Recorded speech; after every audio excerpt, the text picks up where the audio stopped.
ধর্মীয় সহিংসতায় ভারতের নাগপুর রণক্ষেত্র, কারফিউ জারি। তুলসীর বক্তব্যে সম্পর্কে প্রভাব পড়বে না বলছেন অর্থ উপদেষ্টা। নারায়ণগঞ্জ থেকে আরসা প্রধান সহ গ্রেফতার 6, 10 দিনের রিমান্ড। শেখ হাসিনা ও পরিবারের 31 ব্যাংক হিসাব অবরুদ্ধ।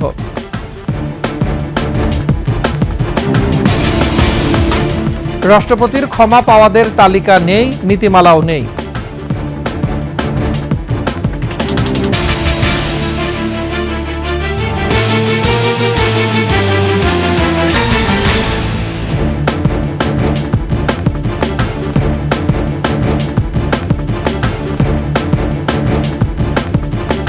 শুনছিলেন সংবাদ শিরোনাম। আমন্ত্রণ রাতের 21 সংবাদে, সাথে আছি মুজাহিদুল ইসলাম। দর্শক, 21 টেলিভিশনের সংবাদ একসাথে সরাসরি দেখতে পাবেন আমাদের ফেসবুক পেজ www.facebook.com/2124 অনলাইনে। এছাড়া সাবস্ক্রাইব করতে পারেন www.youtube.com/21etv চ্যানেলে। এছাড়া সংবাদে আরও যা থাকছে: ঈদের বাজারে কদর নেই ভারতীয় কাপড়ের, দেশি পোশাকে ক্রেতার আগ্রহ।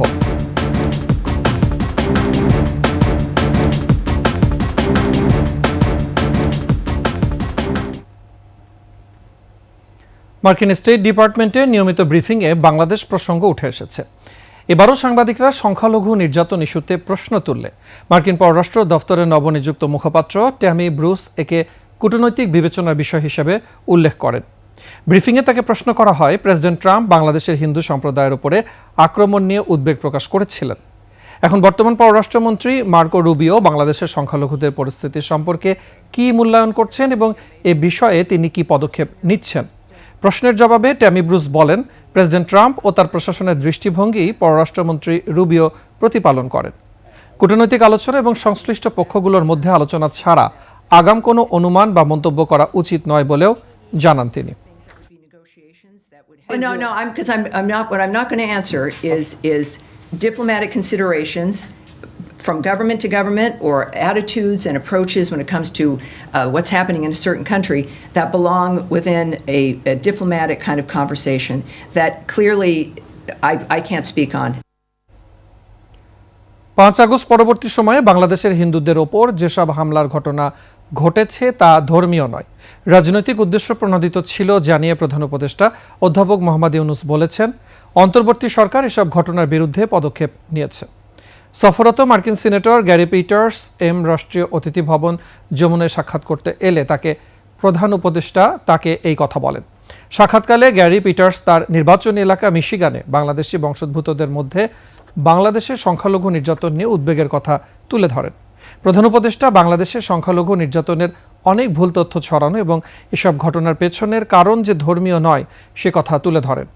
নির্বাচন এবং সংস্কার প্রসঙ্গ আলাপকালে অধ্যাপক ইউনুস বলেন, রাজনৈতিক দলগুলো যদি ছোট আকারের সংস্কার চায় তাহলে ডিসেম্বর নাগাদ নির্বাচন হবে, তবে বড় সংস্কার চাইলে আরও কয়েক মাস পরে নির্বাচন হবে। মিয়ানমারের সশস্ত্র সন্ত্রাসী group Arakan Rohingya Salvation Army ARSA প্রধান আতাউল্লাহ আবু জুনুনি ও 5 সহযোগীকে 10 দিনের রিমান্ডে পাঠিয়েছে আদালত।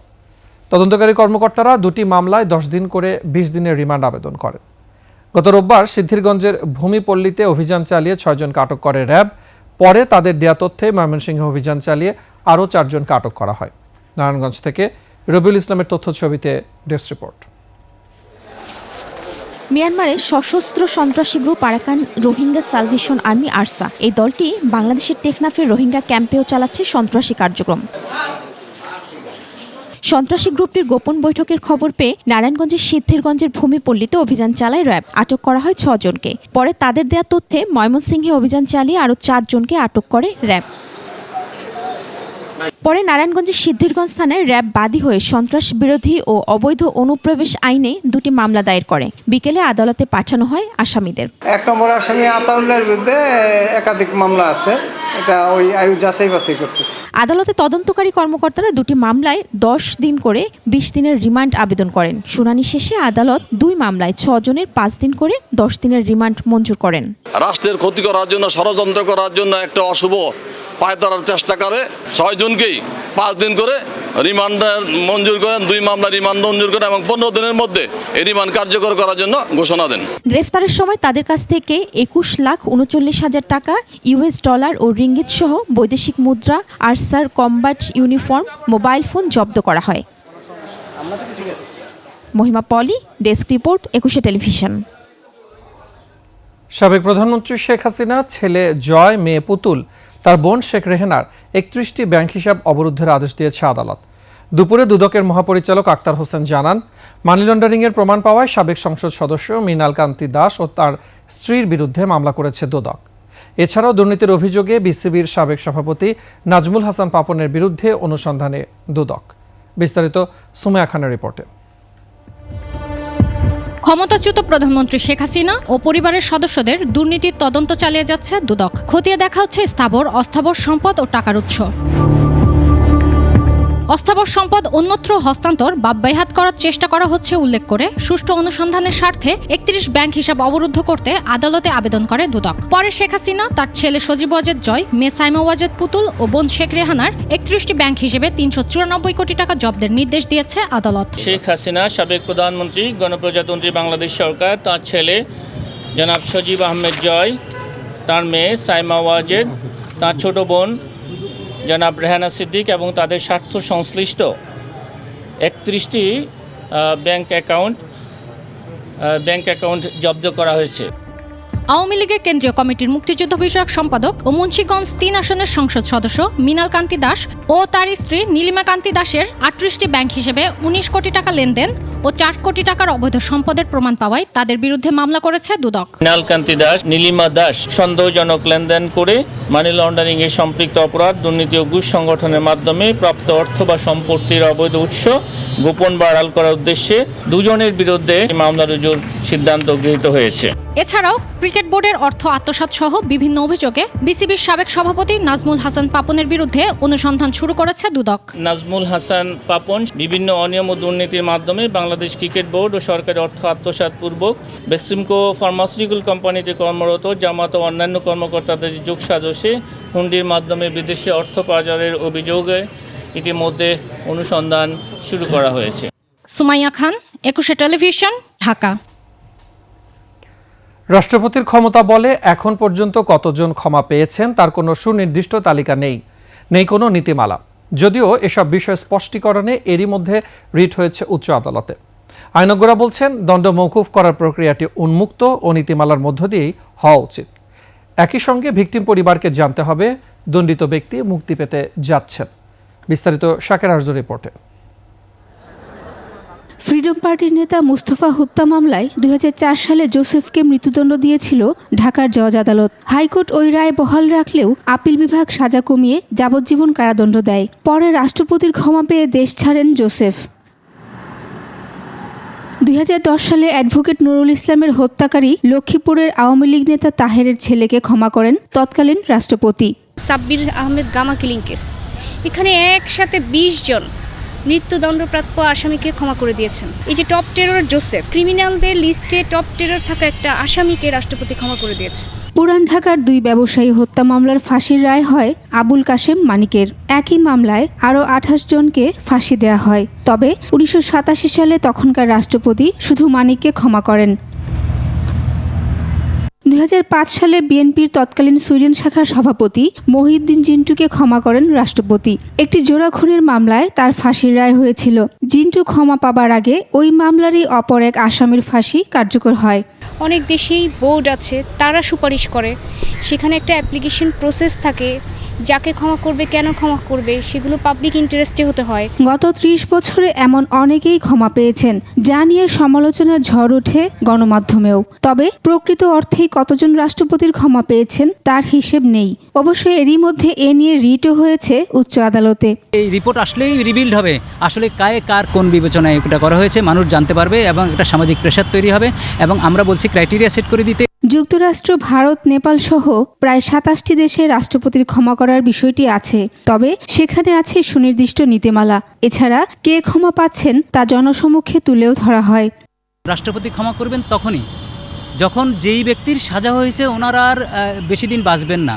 দ্বিতীয়ত দেখা যায় যে একটা রং ফাইন্ডিংসে তার সাজা হয়ে গেছে। যারা জীবিত থাকলে রাষ্ট্র উপকৃত হবে, সমাজ উপকৃত হবে, দেশ উপকৃত হবে, সেই বিবেচনায় তাদেরকে ক্ষমা করে। এদিকে আদালতের রায়ে চূড়ান্তভাবে দণ্ডিত অপরাধীকে রাষ্ট্রপতি বা নির্বাহী বিভাগের ক্ষমা প্রদর্শনের একচ্ছত্র ক্ষমতাকে নিয়ন্ত্রণের জন্য সুপারিশ করেছে বিচার বিভাগ সংস্কার কমিশন। শাকেরা আরজু, 21 টেলিভিশন, ঢাকা। রাতের সংবাদের সময় হচ্ছে একটা বিরতির। ফিরে আসার পরে অন্যান্য খবরের সাথে আরো যা থাকছে। 26শে মার্চ জাতীয় স্মৃতিসৌধ সহ কয়েক স্থাপনায় নাশকতার আশঙ্কা, ঢিলে ঢালা নিরাপত্তা। বিরতির পর আবারও আমন্ত্রণ রাতের 21 সংবাদ। টালবাহানা না করে বর্তমান সরকারকে দ্রুত নির্বাচন দিয়ে সম্মানের সঙ্গে বিদায় নেওয়ার আহ্বান জানিয়েছেন বিএনপি নেতারা। বর্তমান সংকট উত্তরণে ফ্যাসিস্ট বিরোধী সকল দলকে এক হয়ে কাজ করার আহ্বান তাদের। বিস্তারিত মাহিলা ইসলামের রিপোর্টে। ঢাকা বিশ্ববিদ্যালয়ের টিএসসি অডিটোরিয়ামে জাতীয়তাবাদী ছাত্রদল কোরআন তেলাওয়াত প্রতিযোগিতার চূড়ান্ত পর্ব আয়োজনে যোগ দিয়ে সাবেকরা বলেন, এই ধরনের আয়োজনের মাধ্যমে মেধাবী খোঁজার প্রক্রিয়া যেন অব্যাহত থাকে। জাতীয় রাজনীতির ভাবমূর্তিও পুনরুদ্ধার করতে পারি, সেজন্য আমরা সবাই মিলে একসঙ্গে কাজ করব। মেধাবীদের, গুণীদের খোঁজার এই যে প্রক্রিয়া চলছে, শুরু করেছে জাতীয়তাবাদী ছাত্রদল, প্রতিটি ক্ষেত্রে যেন তা অব্যাহত থাকে। এ সময় দলের চেয়ারপারসনের উপদেষ্টা আমানুল্লাহ আমান বলেন, দেশের সংকটকালে সব সময় পাশে দাঁড়িয়েছে বিএনপি। বর্তমান সংকট উত্তরণে ফ্যাসিস্ট বিরোধী সকল দলকে এক হয়ে কাজ করার আহ্বান জানান তিনি।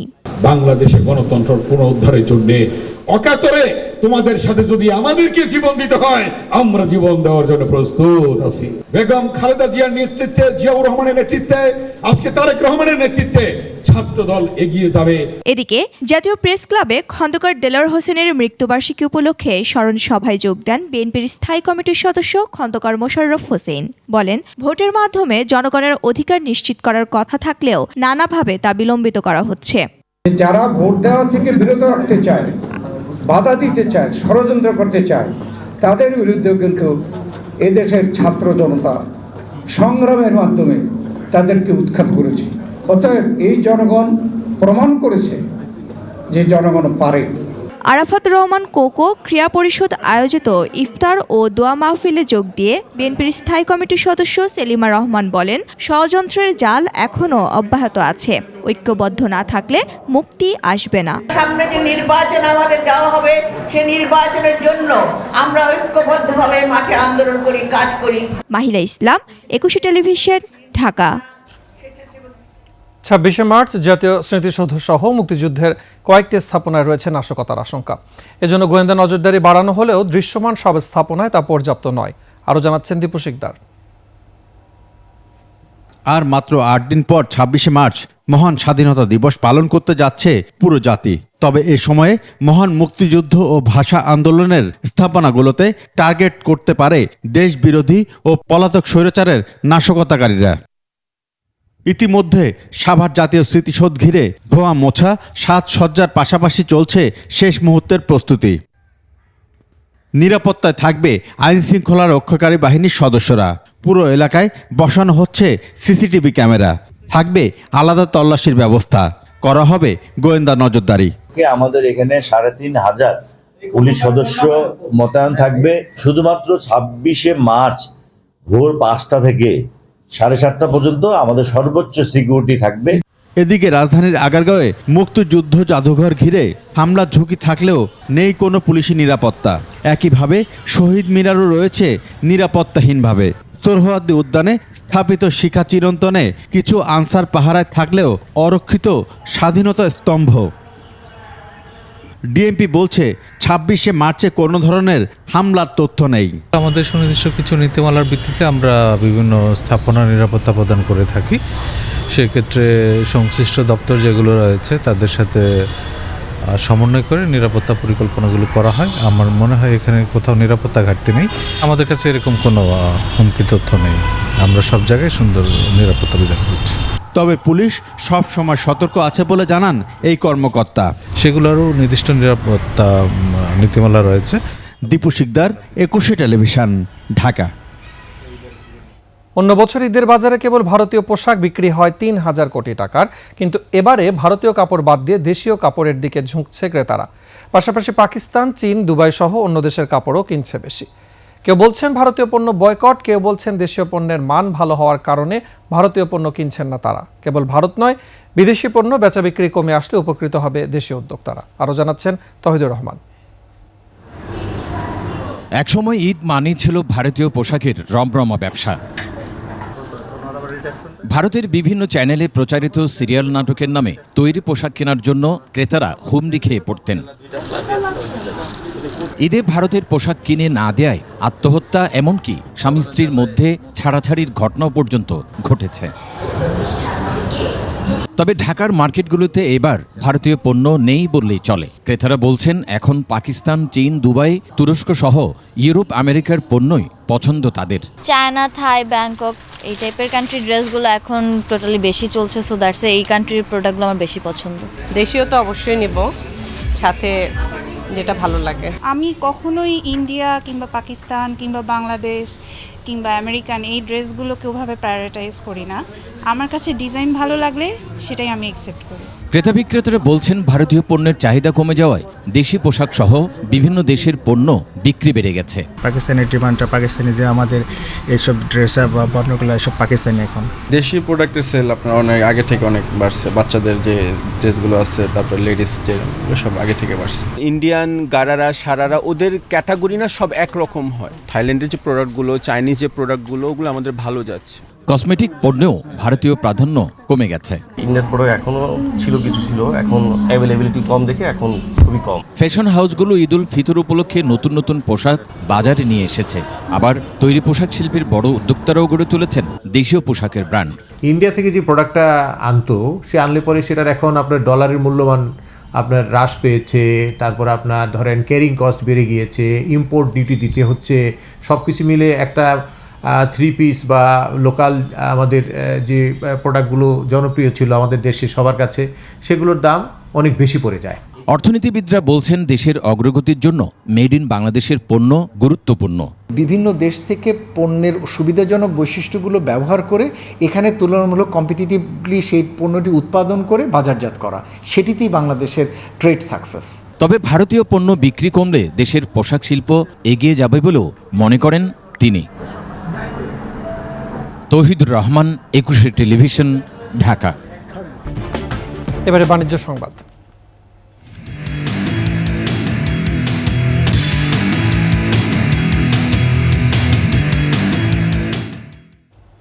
নতুন আঙ্গিকে যাত্রা শুরু করেছে র্যাঙ্কস ইলেকট্রনিক্সের ধুলাইপাড় শোরুম। সনি ইলেকট্রনিক্সের head of branch Ricky Lucas এবং র্যাঙ্কস ইলেকট্রনিক্সের সিনিয়র জেনারেল ম্যানেজার মোহাম্মদ জানে আলমের উদ্বোধন করেন। উপস্থিত ছিলেন র্যাঙ্কস ইলেকট্রনিক্সের বিভিন্ন বিভাগীয় নির্বাহী ও ক্রেতারা। শেষ করছি রাতের 21 সংবাদ। যাবার আগে শিরোনামগুলো জানাবো আরও একবার। ধর্মীয় সহিংসতায় ভারতের নাগপুর রণক্ষেত্র, কারফিউ জারি। তুলসীর বক্তব্যে সম্পর্কে প্রভাব পড়বে না বলছেন অর্থ উপদেষ্টা।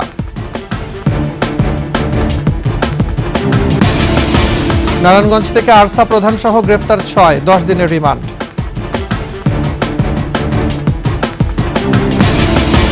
শেখ হাসিনা ও পরিবারের 31 ব্যাংক হিসাব অবরুদ্ধ।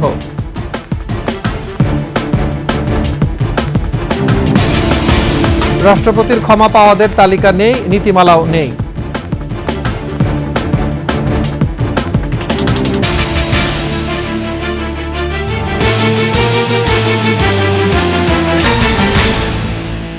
সর্বশেষ সংবাদ জানতে ডায়াল করুন 2021 নম্বর, আর ভিজিট করুন 21-tv.com ওয়েবসাইটে। ফেসবুকে ভিজিট করতে পারেন www.facebook.com/2124 অনলাইনে। এছাড়া সাবস্ক্রাইব করতে পারেন www.youtube.com/21tv চ্যানেলে। এতক্ষণ সাথে থাকার জন্য ধন্যবাদ। পরবর্তী সংবাদ রাত 1টায় দেখার আমন্ত্রণ রইল। 21-এর সাথে থাকুন।